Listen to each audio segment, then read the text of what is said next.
Hey Creeper, do you want to take a ride on some solar freaking roadways? I would rather fly to Duo. I have no idea what that means. Duo is a Generation 1 Pokemon that has the ability to fly but lacks wings. Look, the point is, you could use that, or you could use solar freaking roadways, and which one is really better? Just shut up about solar roadways, we are talking about Pokemon here. Why would I do that? It's a commentary video, not a video about solar roadways.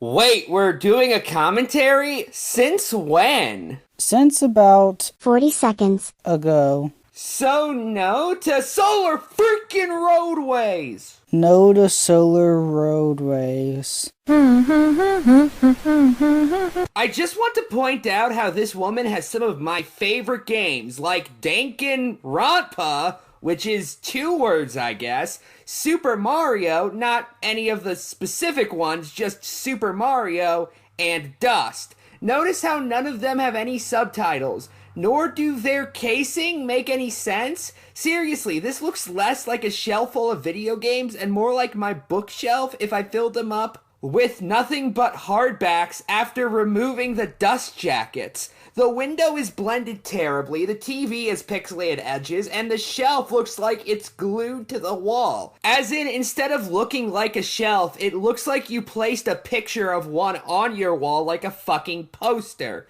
Anyway, we're skipping the rest of the intro because we don't have much to say on it, except for a few little missteps. Well, I guess I owe you. Since Chopra refuses to unblock our rift, if we're gonna co-op, we need to do something about your presentation here. Well, what's wrong with my channel?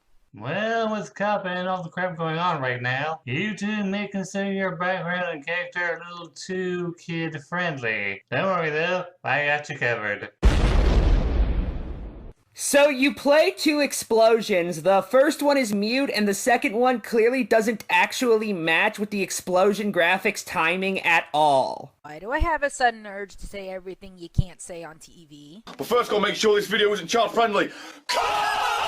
And a failure to properly time when the video starts on top of all of that. Notice how Melon was cut off too early, therefore making her audio overlap with the clip they're playing. Greetings, lost children. Melantart here with my friend, Nye Tie-Dye. So as you already know from that opening bit, Nye here brought me a video from a Poketuber named Mystic Umbreon called Top 10 Worst Pokemon in Sword and Shield.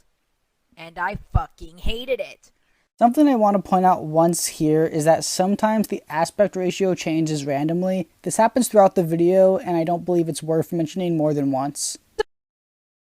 Pokemon Sword and Shield, I can say, are some of the most enjoyable Pokemon games I have ever played. The cast of Pokemon in these games is actually very good to me. If I can be honest, I like the majority of these Pokemon. More like literally all of them besides 10. Even with the 10 I don't like, these Pokemon aren't even the worst Pokemon I've ever seen. There are much worse Pokemon like this stupid looking thing. The majority of the Pokemon in the decks have great designs and concepts behind them. Heck, even the fossils are cleverly made despite how much Arceus hated them. But yeah, I think you guys know where I am coming from, where I'm talking about the not so great Pokemon in these games. If you haven't read the title already or haven't guessed it, I'm going to be talking about the top 10 worst Pokemon in Sword and Shield. In the past where I have made worst Pokemon lists, it got brutal for some Pokemon. I can say what I will say won't be nice about some of these Pokemon because obviously it's a worst Pokemon list, but you won't see the amount of brutality like how I do with Electro to Torterra. Which, by the way, for all you Torterra fans out there, you guys know I'm not a huge fan of Torterra. I like Torterra more than some Pokemon on this list though. It's not the worst Pokemon in the world. Anyways, enough about Torterra. Let's just get into what I think are the top 10 worst Pokemon in Sword and Shield.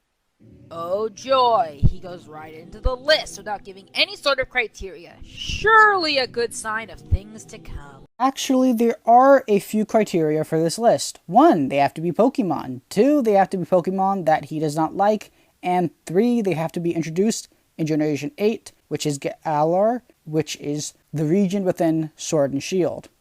Even though it wasn't so much Arceus responsible for the mutations that are Galar's fossil Pokemon, the Galar fossil Pokemon are not mutations, they are stitched together fossils. This is a reference to the Crystal Palace dinosaurs, which were poorly reconstructed dinosaurs. Although my favorite example of a poorly reconstructed dinosaur is a Brontosaurus, where the head was put on the tail and it wasn't actually a new dinosaur, although Brontosaurus is now discovered.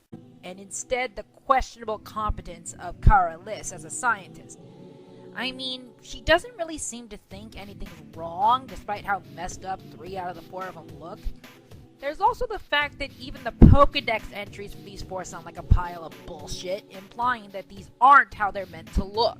You are right. They are not supposed to look like that. They are stitched together fossils, which is once again a reference to the things I mentioned before. Creeper, do you know what I just realized? What? I have no idea what this has to do with anything Mystic said. Interesting.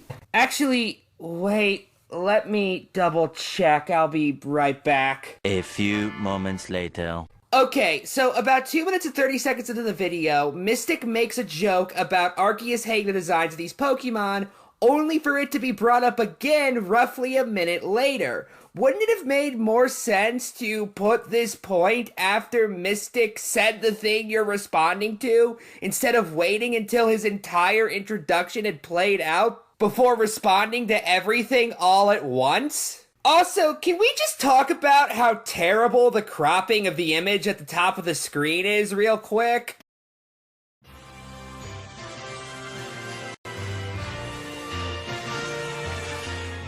So a lot of you are probably going to be shaking their heads asking, what are these fossils doing here? Weren't they in the top 10 best Pokemon Sword and Shield? And yes, you are right, they were. I know it's weird seeing them on 2 lists, but let me explain myself. No, actually. You can have legitimate reasons for having the same subject on 2 different lists, if you feel there are enough pros and cons to be discussed. It all depends if your reasoning holds up.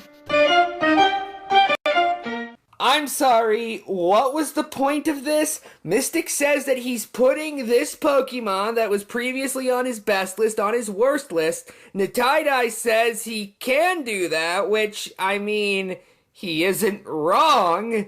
And then they skip the rest of the segment with a skip card that is much louder than Foxwell's mumbly and honestly hard to understand delivery, by the way. Seriously, what was the point of this? You don't offer any critiques. If anything, you affirm that he can do what he's currently doing, which, yeah, he obviously could, as seen by the fact he's currently doing it. Coming up next is a Pokemon that may seem a little controversial, and that choice is going to be Dubwool. Now, don't get me wrong, I love Wooloo and everything it stands for. The design, the cry, and of course the best part about it, the shiny. Dubwool, though? This didn't come out the way I wanted it to. Like, I was expecting more of a Tauros kind of ram, not a big fat fluff ball. I mean, it's a sheep. What would you expect it to look like? If only he gave us an example of a sheep without wool. Oh wait, he did! He literally put it on screen. How much more of an explanation do you guys need? If I can be blunt, I was looking forward to more of a fast-hitting attacker, not a defensive-like Pokemon. Based on everything I have seen stats-wise and moves-wise, I think it could do alright in the meta, especially with its fluffy ability, and moves like Swords Dance, Zen Headbutt, and Double Edge. It's tanky and can potentially set up a few Swords Dances. It may be more than a few due to its 80 base attack, but I don't think it will do horrible. I don't really have much hate to throw at Dubwool. I just wish it wasn't a huge fluff ball. Maybe if Farmer Brown gave it a little bit more of a haircut, I'd probably enjoy the design a bit more. I don't particularly dislike this Pokemon, just a small design change, and wishing that it was more of a fast ram physical attacker. But alas, this is definitely not the worst Pokemon on the list, as it's only number 9. So Dubwool is kind of just there, and I have only minor pet peeves about it. So, you acknowledge it has decent stats, but because it's a big ball of fluff and not something like, oh, I don't know, Pajiramon, it's automatically the worst because its design doesn't appeal to you? It's not the worst. It's the 9th worst. What are you talking about? Also, earlier in the video, he explained how he wasn't going to go hard on the Generation 8 Pokemon compared to earlier generations. Well, gee, I guess Cinderace is a bad Pokemon because it doesn't look much like a soccer player to me. What? It does look like a soccer player. Just because you don't care for its design, it doesn't inherently make the Pokemon bad. When did he say it did? He said this particular Pokemon's design was a reason for it being on his worst list, but nowhere did he claim that his subjective feelings about how a Pokemon looked being negative made it objectively bad as a Pokemon. And like Nye said, although its stats aren't that amazing, at least when you get it to the 100th level, it certainly won't go down in a single hit. I'm pretty sure that most Pokemon wouldn't go down in one hit if they are level 100. Yeah, a level 100 Magikarp won't go down a single hit either. That doesn't make it a good Pokemon. Also, against what exactly? And what kind of fucking point even is this? Yes, obviously a level 100 Pokemon won't go down in one hit against a tackle from a level 5 Pidgey, but it also would go down in one hit against, say, Horndrill, because Horndrill is a one-hit knockout move.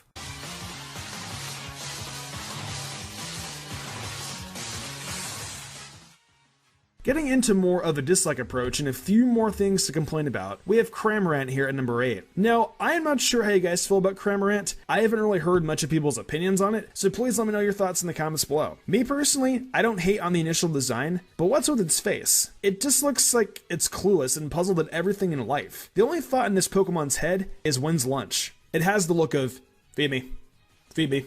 Hey Cramorant, how's it? Feed me. Fun fact. Cramorant is possibly based on the Cormorant, possibly the double-crested one due to the crest on its head, a water bird that we found in the UK. And just by looking at the bird itself, you can pretty much tell that there's nothing much going on in its head other than eat and try not to get eaten. This does not disprove anything that he just said. Just because the Pokemon is based off a real-life creature does not mean it has to have a derpy face. If Pokemon had to have the faces of the thing they were based off of, then no plant Pokemon would have faces. I also want to point out that if Game Freak was really unable to make a Pokemon based on this specific bird in a manner that didn't make the Pokemon look idiotic, then there's actually a rather simple solution to that. Don't make a Pokemon based on that specific bird. It's got two forms, the Gulping form and Gorging form. The Gulping form is fine. I love the aspect of it having a little Arrokuda in its mouth. It brings a new touch of design to the Pokemon drawing table, which I like. It shows the perfect representation of predator versus prey. But, my god, what in the heck is it doing to Pikachu? Why did Game Freak have to torture poor Pikachu like this?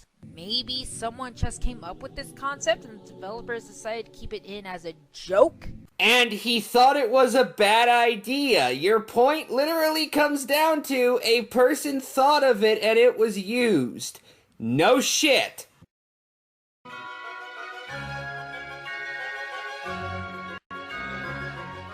Speaking of Pikachu, up next is Morpeko, which I can safely say is my least favorite of the Pikachu clones. With this design, I feel Game Freak just took Pikachu's cheeks, eyes, and ears and slapped it on with the black and brown color scheme. It looks so copy-pasted, and that's what makes me a little upset about this design. Pikachu clone design this generation could have been much better. I was expecting more of like an electric groundhog typing or something. To me, that would have been a much better idea. The typing of electric and dark was also reserved for one type of Pokemon that unfortunately didn't make it in the Sword and Shield, being Luxray. Not saying they can't give Luxray some kind of form in the future with electric and dark, but it's the premise of it should have gotten that dual typing first rather than Morpeko.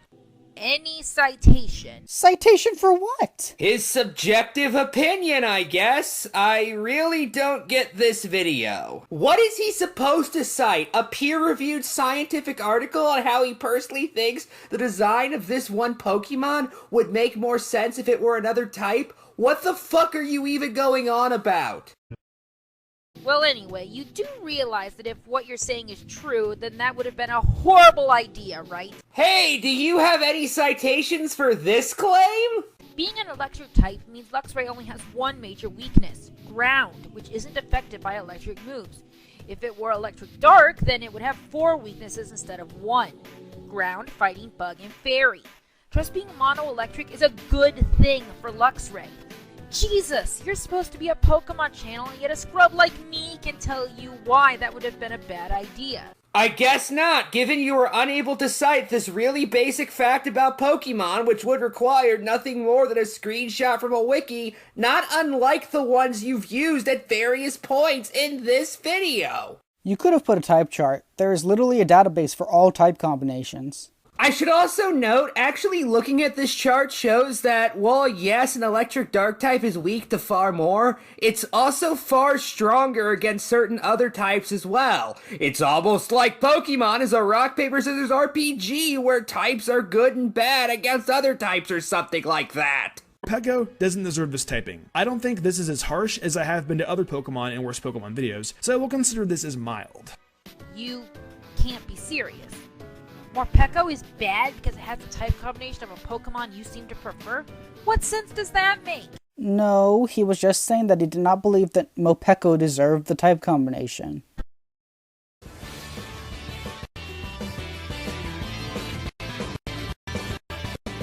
Dreadnought is a Pokemon I haven't really been super fond of since the day I laid my eyes on it. At this point in time, in the Pokemon franchise, we have way too many turtle Pokemon. Turtonator was last gen, then before that Caracosta, and then Torterra. I think it's time to stop with Turtlemons for a while. I agree. We need to stop having all these Pokemon based on the same type of animal a long time ago. Birds, fish, rodents, bugs. We certainly didn't need so many just based on one species. Well, rodents and bugs are an order and class, respectively, not a species. Also, bug is a type within Pokemon. Torterra is based on the world tortoise. Caracosta is based on the soft-shell sea turtles. Turtonator is a Matata turtle, and Dreadnought is an alligator snapper. I also noticed you missed out on Squirtle, Wartortle, Torkoal, Turtwig, and Grotle. So, wait, there are more Pokemon based off of turtles? Therefore, you're adding to his point? Also, he didn't need to show every example in order to get his point across. That would just be a waste of time. An alligator snapping a turtle is a neat concept, but couldn't we have waited another gen for something like this and for a better design? Dreadnought's face looks like a Bob the Builder paper shredder vehicle or something. If you think either Dreadnought and that bulldozer look anything alike, you have a serious need for glasses, my friend. That was an exaggerated comparison. Alright, it's time for a rant. Are you guys ready? The water Pokemon selection in Pokemon Sword and Shield suck. The designs for most of these Pokemon are horrible. Not to mention we hardly had any options to pick from. I went to Nessa City expecting to get some kind of awesome new water Pokemon, and then I get this. Thomas the Tank Engine looking fish. Barraskewda is supposed to be based around a Barracuda shark. That sounds like a dope idea, but the concept done for it is a no. Barracudas are supposed to be ferocious looking, not look like the school bully who takes your lunch money. Well, it still looks pretty mean to me. We have a sleek body and sharp teeth. Honestly, it's possibly an intentional mix of fearsomeness and goofiness. You're telling me that they intentionally made it the way they made it? Of course, this Pokemon may have very well been intentionally designed in a way that looks goofy. But that doesn't actually debunk what Mystic said. If anything, if he dislikes the Pokemon because it looks goofy, it being that way on purpose would add to his point, not take away from it. At this point though, I'm going to take a second away from the Barraskewda line and talk about the missed opportunity Game Freak has. You guys may have guessed it by now, but earlier in this entry I mentioned lack of water Pokemon in Generation 8. Yeah, they messed up again. You want to tell me where my Dolphin Pokemon is? Each generation of Pokemon, fans look forward to that Dolphin Pokemon, and yet in Gen 8, we didn't get it again. A Dolphin would have been perfect for Alola, and could have worked for Britain, especially if we could go out into a boat and head towards the Bay Area Nessa City. Imagine helping out Nessa in this story, and part of her gym challenge is helping the Dolphin Pokemon hop through hoops. Wouldn't that be a dope idea? No well. I guess I'll just keep dreaming about my Dolphin Pokemon. So, let me see if I understand here. You not only think Barraskewda is a bad Pokemon because it isn't the type of fish you wanted, but you think Game Freak fucked up because you didn't get a damn dolphin? Dolphins are mammals, not fish.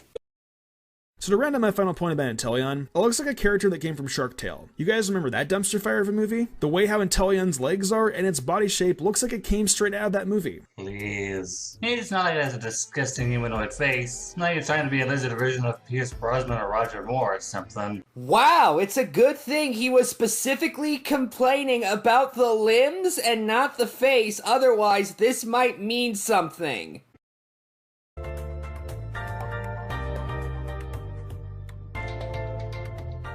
I thought the worst could be done after Inteleon, but nope, now we got this thing. The evolved form of Galarian Meowth, which I don't think was needed by the way. Both Pokemon are just kinda meh to me. Cantonian Meowth is best. Alola Meowth and Persian are alright, but this Galarian form and evolution, we didn't need. Meowth has gotten way too many dang forms, and none of them are even great. People say Charizard gets too many forms? At least Charizard's forms look fine. Actually, I think the argument people have against Charizard is that it gets too much exposure and overshadows the other two starters.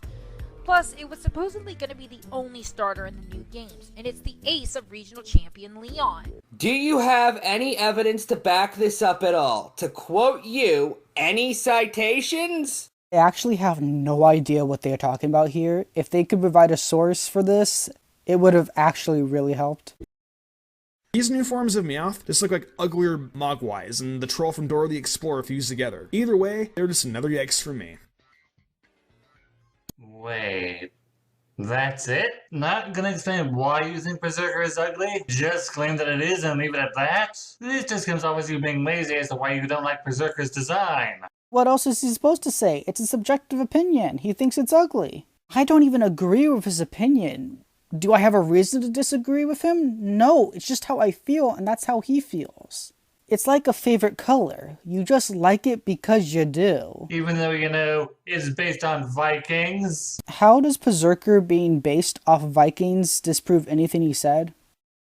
One of my biggest reasons as to why I don't like Thwackey is because it wasn't introduced in Alola with Passimian and Oranguru. This would have been the perfect Alolan Pokemon. If it debuted in Alola as a completely separate Pokemon, I would have had less of a problem with it. It's just the fact that you have such a great evolution line with Grookey in the final evolution, but the Pokemon in between just looks like it just doesn't belong. It's literally a separate Pokemon from this line. Go back in time, put Thwackey in Alola, then boom, our problem is solved. I mean, it just screams Alola. The facial features look like a Hawaiian mask. I can't be the only one who sees this.